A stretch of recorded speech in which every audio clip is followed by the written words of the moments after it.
So today is Easter, and throughout the years, there have been times when I've done a more traditional Easter service, and this year, it just felt like I wanted all of us to be together in community, sharing what it means to be sort of reawakening with a new sense of life, with a new sense of joy, with spring, with many of us for the first time in a few years, feeling comfortable being out in the world again and being able to see one another and their smiling faces. So I thought it would be just wonderful today to invite the kids to be part of creating that miracle with us. And I'm excited to see what they create. And as I was thinking about what is a miracle, I was thinking about the different elements of a miracle. And usually when we think about miracles, it's usually something that we weren't expecting, that we hadn't even imagined, that we maybe didn't even think was possible. And so I'm going to do a short reflection on ways to understand miracles. But then, like I said, I really want this today to be a day of community and sharing. And so I hope some of you, maybe in the course of your lives and your decades here on earth, maybe have a story or two to share about something that you felt like in your life was a little bit miraculous. And so the first element that I was thinking about when we think about miracles is imagination.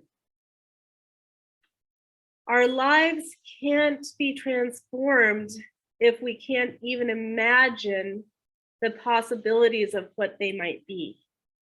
And so we have to use our imagination to bring in and open up and allow ourselves to even conjure something different in our lives. Imagination is conceptualizing a different reality in our lives. And many times when we experience a miracle, so to speak, it's because something in our life happens in a way that we hadn't even imagined. It's so out of the ordinary that it hadn't even made it into our consciousness, into our conscious thought. And so the first element of a miracle in my mind is it has to be able to be imagined. And so my invitation for us today, this week, is, do you allow your imagination in your life? You know, children have wonderful, vibrant, vivid imaginations. But we as adults need to remember that we also have the capacity, our brains still work. We also have the capacity to imagine things, to use our imagination, to create. And so that's the first element today.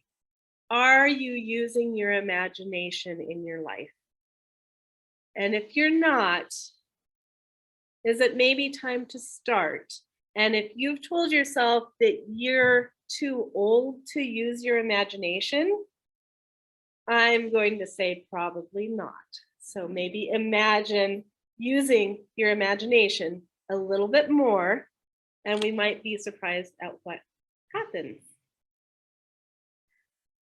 And then next, like I said, after imagination and even allowing thought, the idea, the concept to come to us, sometimes miracles happen and we think of them as a miracle because even if we could imagine it, we maybe didn't believe that it was even a possibility. So because we don't believe something is a possibility, we don't even let ourselves imagine it, right? So what if we allow ourselves to imagine something and then continue expanding our mind and saying, you know what? Maybe there is possibility that this indeed can happen. And I will say that if we can't even believe that something will happen, there's a good chance it's not going to happen.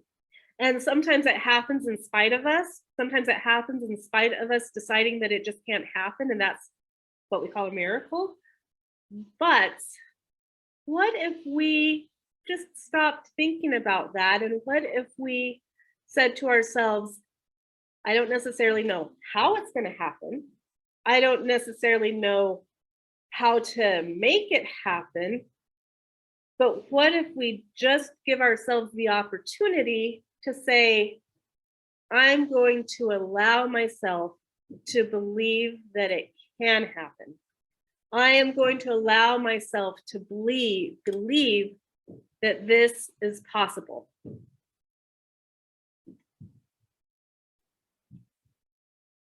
And we do that so often with ourselves that we just don't think it's possible. But, Walt Disney, many years ago, before it became the big, huge, amazing corporation that it is, he just talked about his imagination.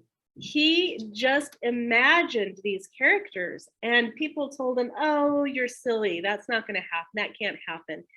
And he said, you know what? I'm going to let my imagination run wild. And then I'm going to believe that it can happen. And I am going to create possibilities, and I'm going to help other people imagine what can be out there. And now we have Mickey Mouse and Donald Duck and Disney World and all of these wonderful imaginary characters who in our culture have become real. Just something to think about. You know, when we look at some of this technology, who would have imagined that I could actually go on this phone and know what's happening with one of my friends in China or Mexico or Europe right now? Who would have imagined that there's something called these computers and something called Zoom and something that allows me to be here articulating ideas in a way that people who are in other parts of the city, other parts of the country are listening to me right now? That is imagination, and that is possibility, and that was one person and many people saying, we believe that something like this can happen. We believe it's possible. We're going to make it possible. The next element of a miracle that I talked about with the kiddos is love.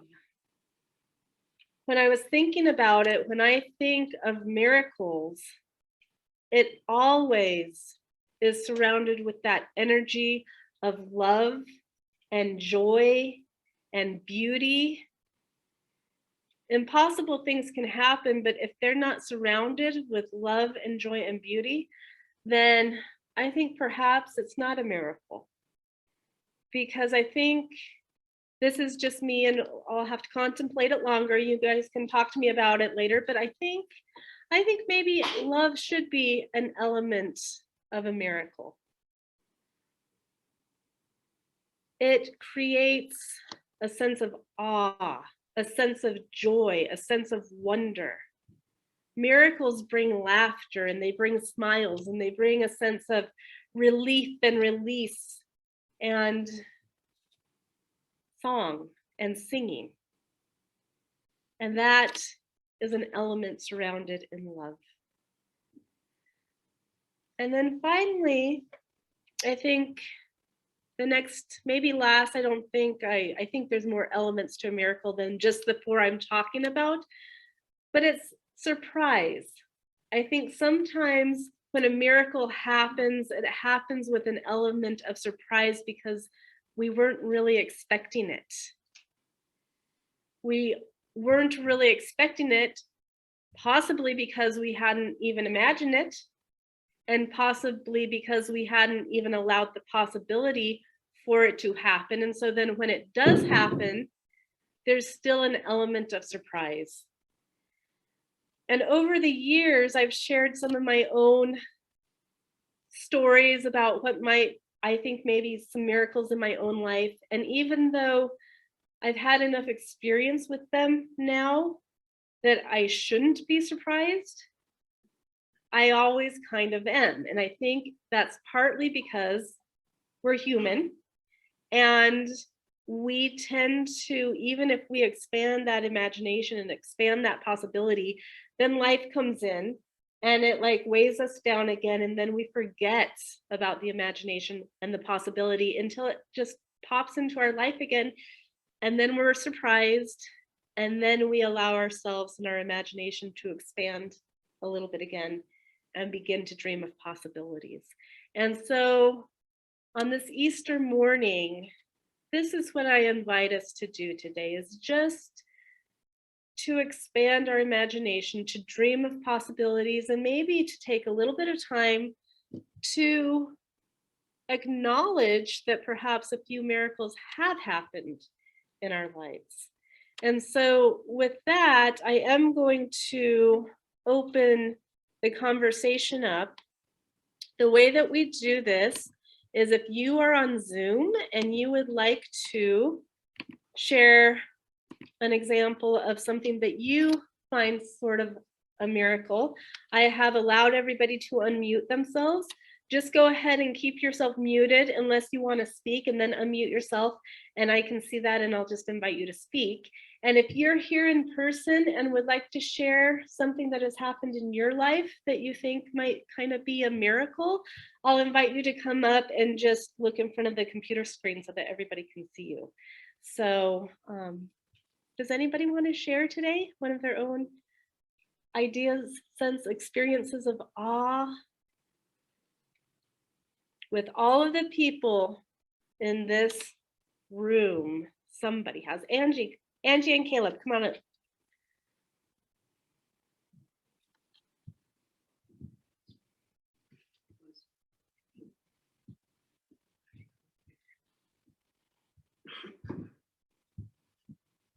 Right. You say what you think the miracle is. Go. We got a new car. Which is really cool, but the real miracle is how I worked so hard on raising the credit score in order to get the car.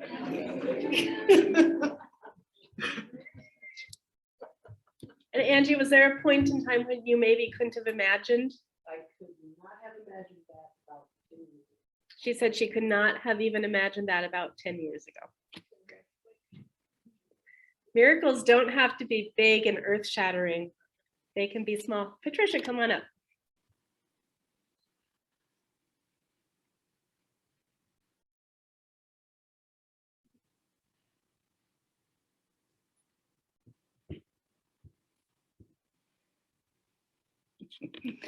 Hi. This miracle probably has happened to a lot of people, but it was really unusual for me. I had never wanted a child, just never had the urge, never been interested in it. And one day I was laying out in my backyard and I was 32, and this feeling came to me that I have to have a baby. I just have to have a baby. I have to have one of those little pink squirmy things. And I was so surprised by this that I was really quiet, and I felt like I could feel a presence that wanted to come over. And so my wife and I set about, manifesting this. And 2 years later, I had my daughter. And everything about her to me has been a miracle and continues to be a miracle. And it's been the most creative and important and miraculous work I've ever done in my life. Has been being her mother and raising her. So that's my miracle. Thank you, Patricia. Yeah.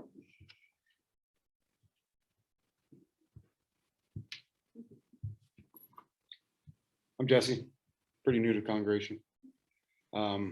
I think it's a miracle that I got my family surrounding me. Even though, I mean, 2018, I was pretty severely addicted to drugs. Now I own a publication called Mesa County Connection. I publish it monthly, and it's been 4 years since I've, done all that. So I'm lucky to have these guys. They stood by me the whole time. So.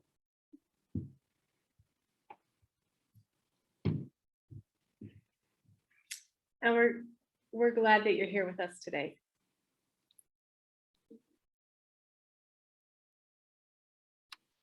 Floyd, come on up, and then Anne.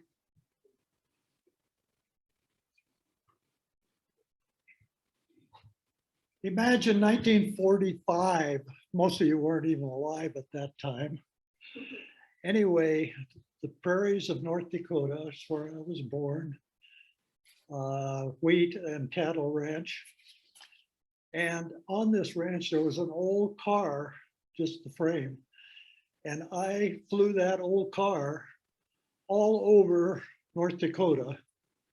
And from that imagination, I went through Navy flight training, landed on carriers, flew 747s, but the imagination from a 6, 7-year-old, not even having probably seen an airplane, to my career of flying takes a lot of imagination. Is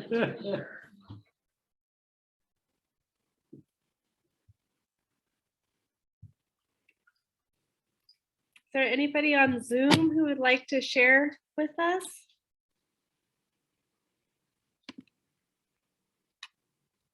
Oh, I have to allow them to unmute themselves in order for them to actually share. There we go. Sorry, everybody. Penny, go ahead. Penny and then Amanda. My miracle is the Grand Valley Unitarian Church. But I have another miracle, and that's the Western Slope Sierra Club. And if I could just expand, I'm thinking that perhaps everybody could be an environmentalist. So that's what I'm imagining. Everyone could be, yeah, an environmentalist. Thanks. Imagine what we can do. Remember when that first few weeks when the whole world shut down and all of a sudden you could see into the ocean and you could see the dolphins and you could see the skylines in California? It can happen. It did happen. We hadn't really imagined it happening for that reason, but it can happen. Like Penny says, if we all imagine together, it's amazing what we might create together.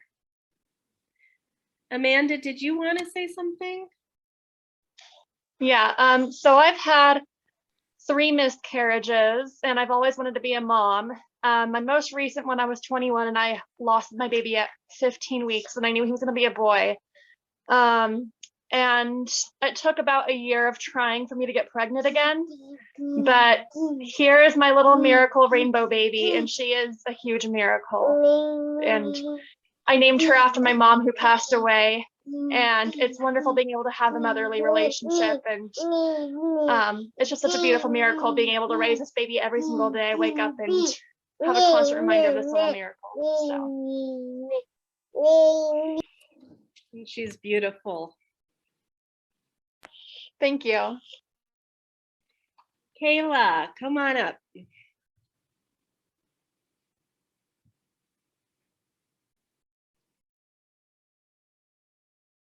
While Kayla's walking up, is there anybody else on Zoom who'd like to say something?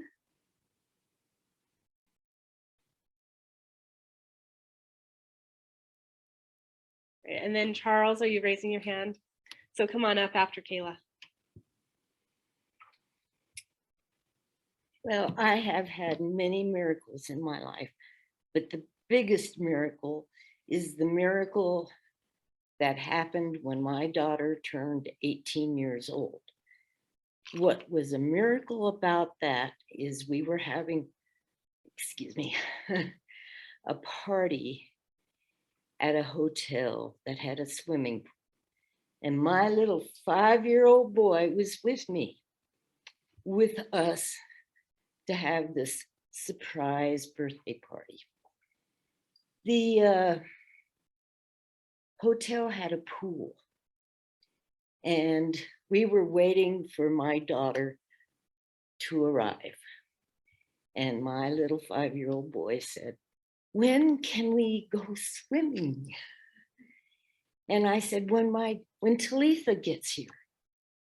So Talitha arrived, and I looked down, and there is a pile of clothing on the floor. My little boy, toddler, 5-year-old, slipped away and jumped into the pool. He knew to take his clothes off, but he jumped into the pool. And I knew exactly where he went. I went running, and I saw him floating on the bottom of the pool. My husband, Janver, was right behind me. I screamed, "Call 911." We both jumped in. We got Ian out. I could not have done it without my husband because I couldn't lift his weight over my head. I had just taken a CPR class, and I started CPR, but I also started to pass out. And there was a friend of ours there who was a teacher, and he was a friend of my daughter's, and he saw what was happening, and he took over for me. So I got up, and I heard, "It will be okay." I heard this in my whole body, "He will be okay." The ambulance got there, and he was in a coma. They took him to the hospital. They didn't want me riding with him in the ambulance, but I insisted. Went to the hospital, and he was in a coma for about 12 hours. But in that time, we had 2 friends who were healers. Every one of us are healers. And they came in, and they pulled in the light of love.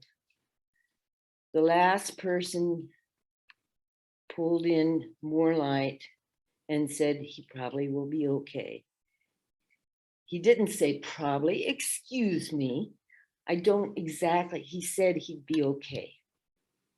And I looked down, Steve left. I look down, and I see tears starting to come out of Ian's eyes. And I knew he was coming back.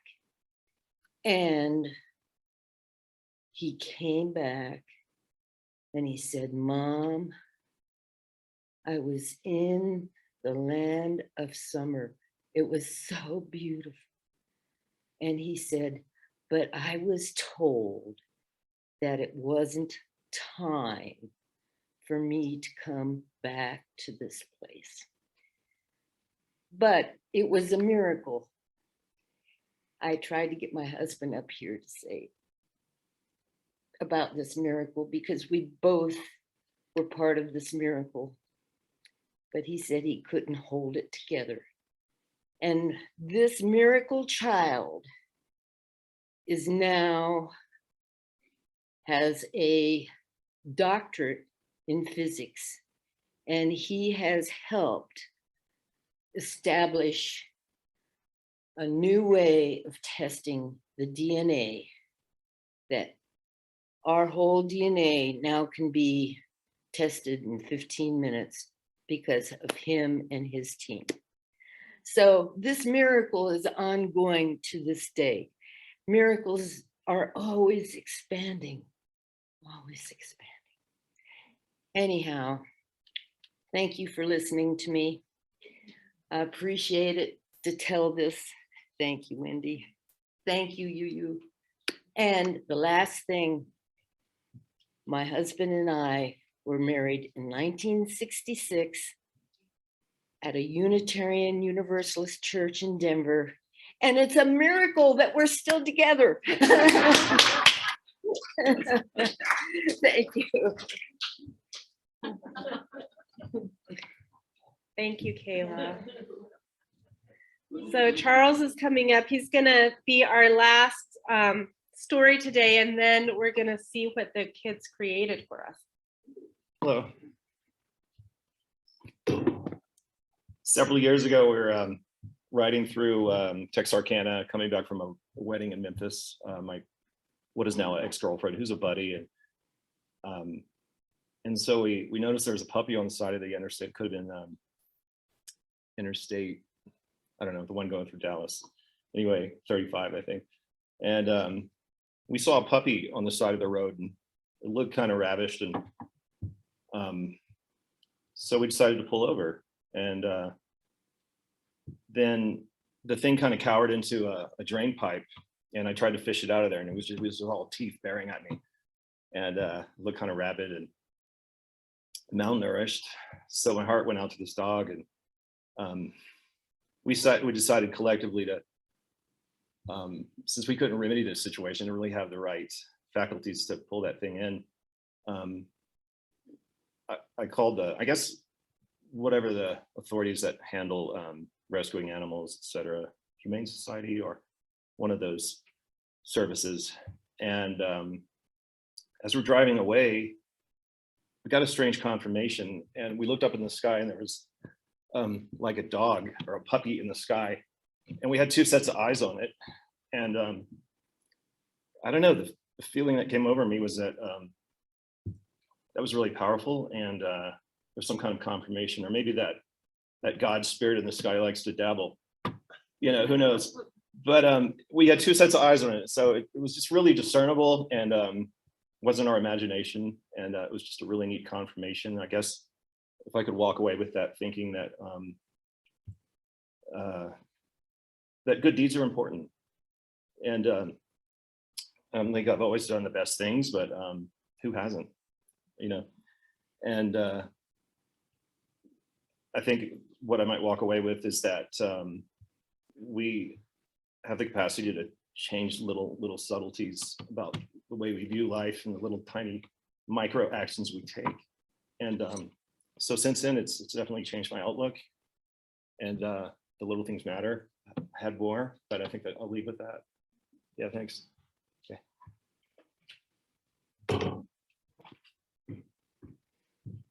Thank you, Charles. So this, what we just experienced today, was a number of amazingly powerful stories from just a random group of people who had no idea that they were going to be invited to talk about miracles. So when we go out into our lives and we're just living our day-to-day life, just remember that these miracles are everywhere. They're everywhere. They're happening to us. They're happening to the people around us. They're happening to people, whether they're spiritual or not spiritual. If you're human, you're probably encountering some form of miracle. And so the invitation is to think about that and open up your mind, open up the possibility, open up your imagination to what else is really going on in your life. Even though we can get into our own little worlds, there's always more than we can see. And that, to me, really is kind of the story of Easter. So now we are going to spotlight the iPad again, and we are going to see what kind of Easter miracle has just happened. Hold on, guys. Let me get the iPad first before you, because we'll let the Zoom people see at the same time. All right. Let's figure out how to do this.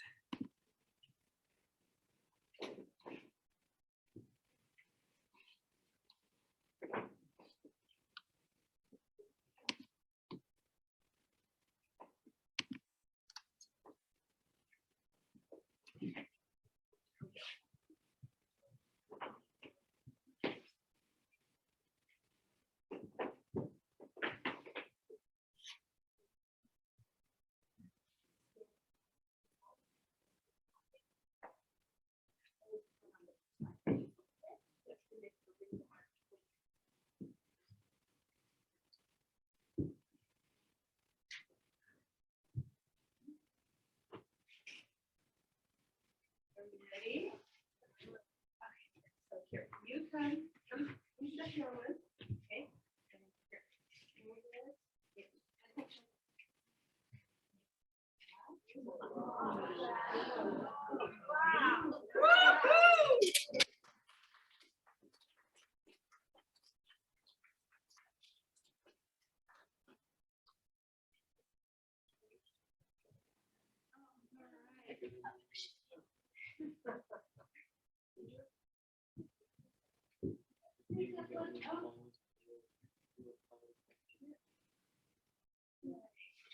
See, can we see this? Our rainbow miracle. Yeah, that's amazing. Wow, great job, you guys.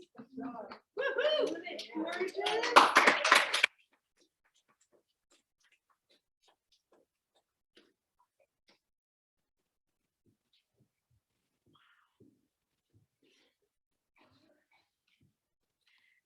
Okay, I just have to say that tree is gorgeous. These kids are amazing, and Maya is also pretty amazing. Thank you, Maya, for helping them create this. So let us close out today with De Colores, singing about colors.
We extinguish this flame, but not the light of truth, the warmth of community, or the fire of commitment. These we carry in our hearts until we are together again. Wander away in peace, wander as you may. Blessed is the path you take. May love guide you on your